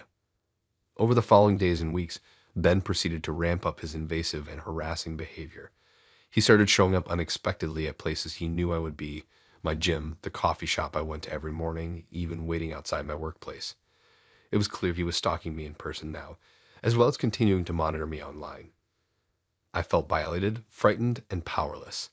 My calls and messages begging Ben to leave me alone went ignored. Once vibrant and social, I now found myself withdrawn from friends and constantly looking over my shoulder in public. I knew I had to take bolder action to stop Ben's frightening stalking campaign. So I filed reports about him with the police and social media companies. It was draining repeating my story over and over, but eventually the authorities took my complaints seriously. Ben was forced to delete the violating posts and cease his harassment both online and in person. I also pursued legal action to ensure he would face consequences for terrorizing me. The entire experience left me feeling exposed, untrusting, and anxious. But with help from counselors, friends, and family, I've been able to slowly work through the emotional trauma. I'm rebuilding my sense of security and personal boundaries.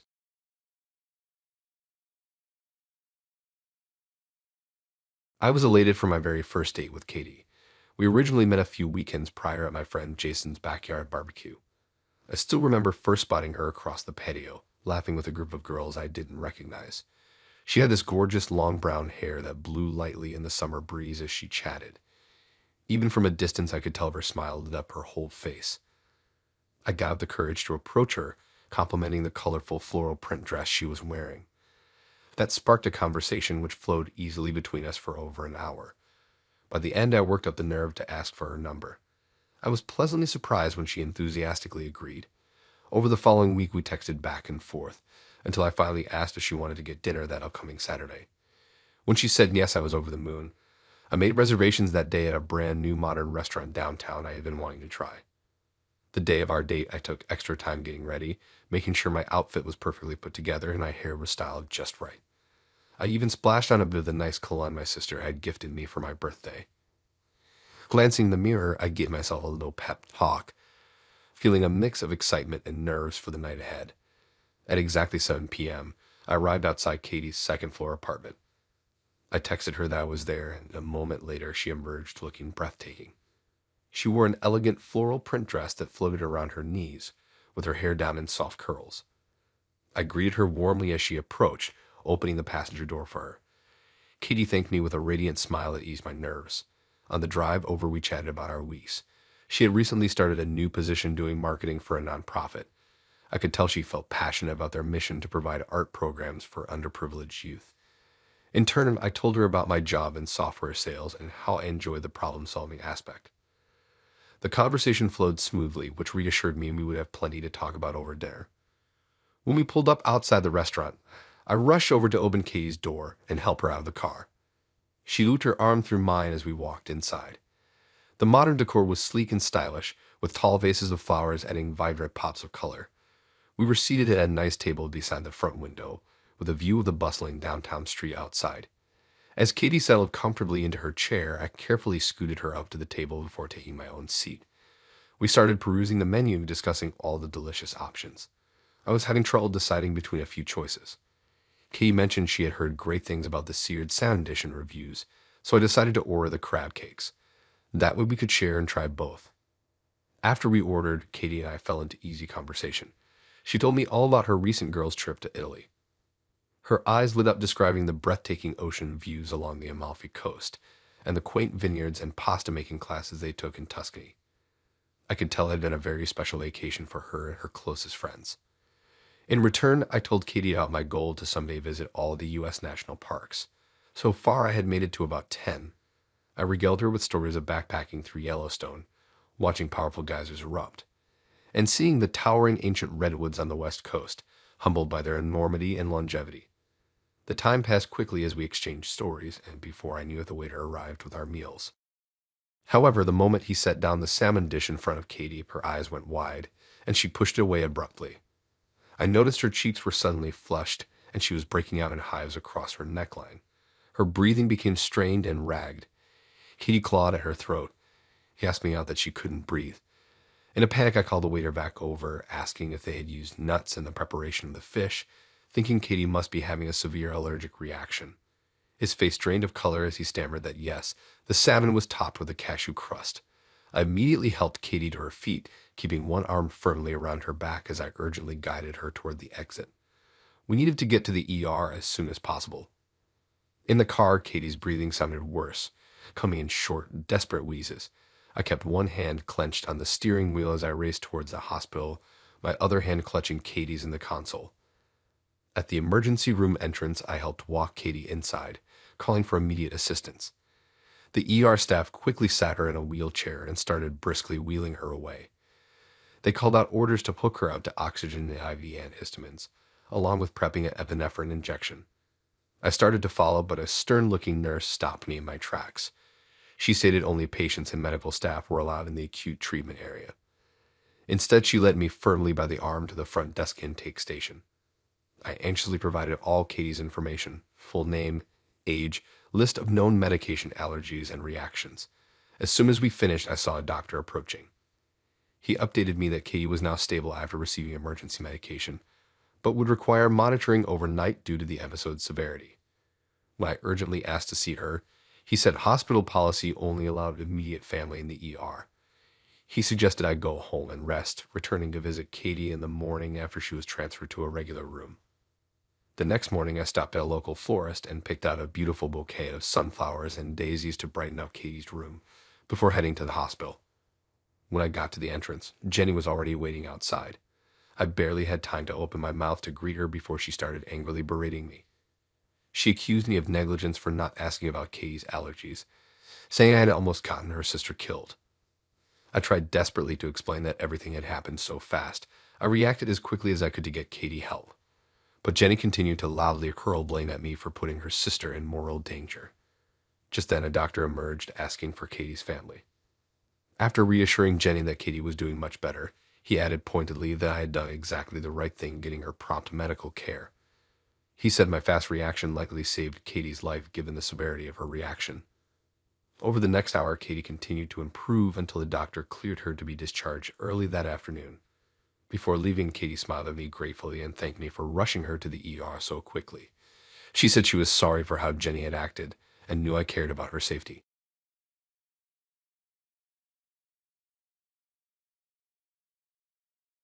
I was feeling pretty nervous when I arrived at the cozy little cafe in downtown for my blind date that Saturday. My friend Jenny had set me up with her coworker Greg.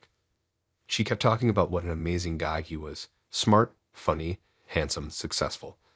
I hadn't been on a first date in years, not since my last relationship ended badly. But Jenny convinced me I needed to get back out there. I trusted her judgment, so I agreed to the date.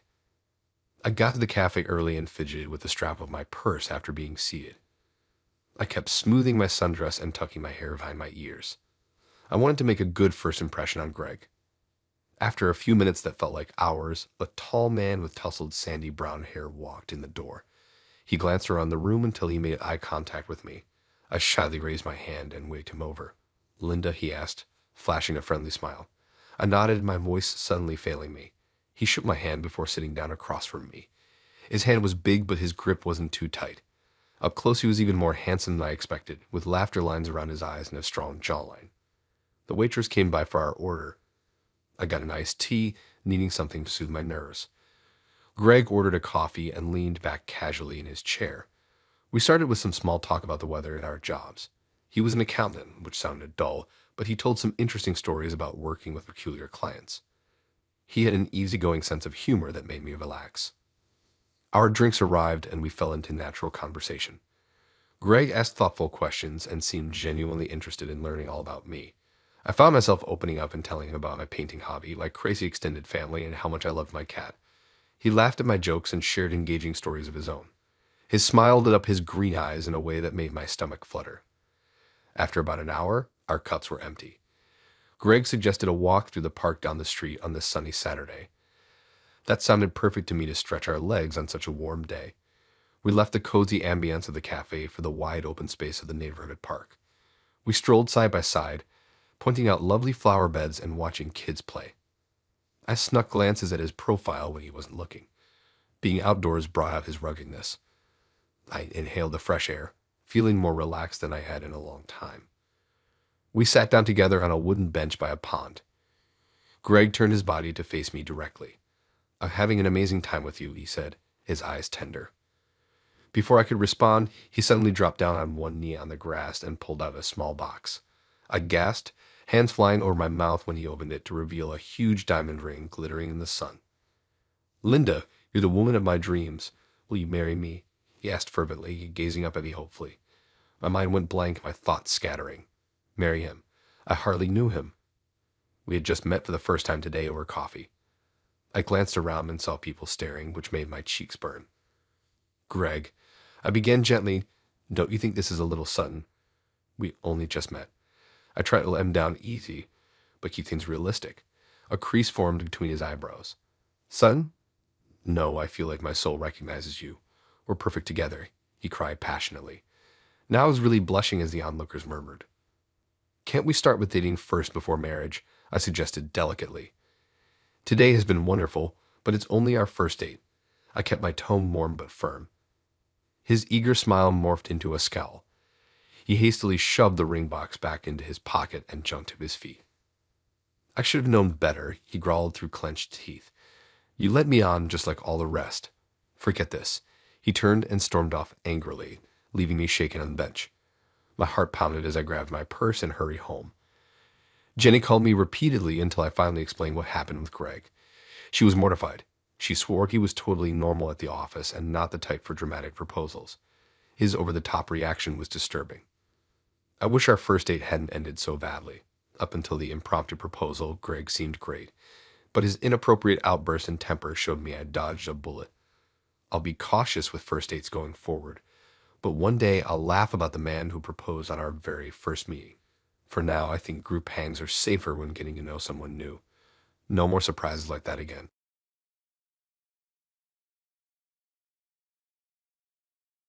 I could barely contain my excitement for my first date with Brian. We had met online a few weeks ago in a local hiking group and really hit it off right away. We shared a love of the outdoors and had the same quirky sense of humor. When he asked me out to dinner, I immediately said yes before he could even finish the question. The week leading up to our date dragged on forever. I changed my outfit at least 10 times the day of our date before settling on a flattering black dress and heels. I curled my long hair and did my makeup with extra care. I sprayed on my favorite perfume and was ready to go a full hour before Brian was set to pick me up. I tried to distract myself by tidying up my already clean apartment as I waited impatiently for him to arrive. Right on time, I heard a knock at the door. I opened it to find Brian standing there looking so handsome in a button-down shirt and nice pants. He greeted me with a broad smile and warmly told me I looked absolutely beautiful. I blushed and thanked him as we headed out the door. What an amazing start to the evening. On the drive to the restaurant, we chatted comfortably about our shared interests that we had discussed online, like our love of hiking, camping, and listening to live music. I was a bit nervous at first, since this was my first date in a while, but Brian's outgoing personality quickly put me at ease. When we arrived at the trendy farm-to-table restaurant I had been dying to try, Brian kindly opened my door for me and held out his hand to help me out of the car. What a gentleman. We were seated at an intimate table for two, lit by a classic candle-filled glass votive. The ambiance was perfect for a romantic first date. Brian suggested we order a bottle of red wine to complement our meal. I happily agreed as the waiter presented the expansive wine list. We decided on a rich Malbec that paired deliciously with our food. We clinked our glasses together in a warm toast and continued the effortless conversation.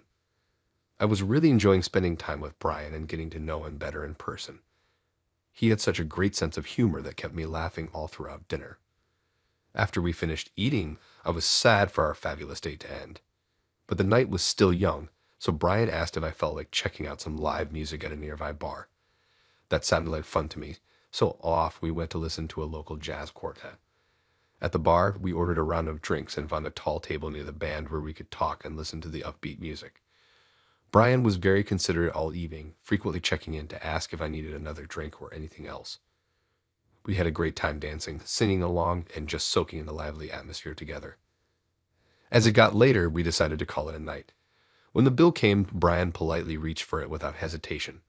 However, he suddenly looked panic-stricken, frantically searching his pockets and wallet, but coming up empty. I told him not to worry at all since he paid for drinks at our first stop. It was absolutely my turn to treat him. After I paid, Brian was clearly very embarrassed about the whole wallet situation. I tried to reassure him it was totally fine and these things happen, but he still felt awful. Since it was late and the drive was long, I suggested we go back to my place nearby so he didn't have to go all the way home. He agreed, apologizing profusely again for the mix-up. Back at my apartment, I brewed some fresh coffee and we chatted comfortably for another hour about our shared interests and traveling stories. I was really attracted to Brian's laid-back, go-with-the-flow vibe. All too soon, it was time for him to leave. He gave me a lingering hug at the door and asked if he could take me out again soon to make up for everything. I assured him I had a lovely time and would love to go out again. After Brian left, I changed into pajamas and got ready for bed, replaying the wonderful evening in my mind. Despite the hiccup with his wallet, I realized how much I truly liked him. I fell asleep smiling, thinking about the next time I'd get to see him again. I woke up the following morning to a text from Brian, yet again apologizing for the wallet situation. He went on to explain that he discovered it had actually been stolen at some point during our date last night. He didn't even realize it was missing until he got home and couldn't find it anywhere in his car or apartment. I felt absolutely terrible for Brian and told him not to give it another thought. I was just glad we still managed to have an amazing first date together, even with the theft. If anything, it brought us closer together since I got to see his responsible side really come out when he felt badly. I let him know I couldn't wait to see him again soon for date number 2. While the night didn't go quite as either of us had envisioned, I think it ended up being a memorable and bonding experience for us as a couple. We had effortless chemistry and conversation, which is so much more important than anything else. The stolen wallet just made for a funny story we would laugh about down the road, certainly not a big deal in the grand scheme of things. First dates can be unpredictable, but ours went well despite the mix-up. I was excited to see where things went next with Brian after getting through this little adventure together.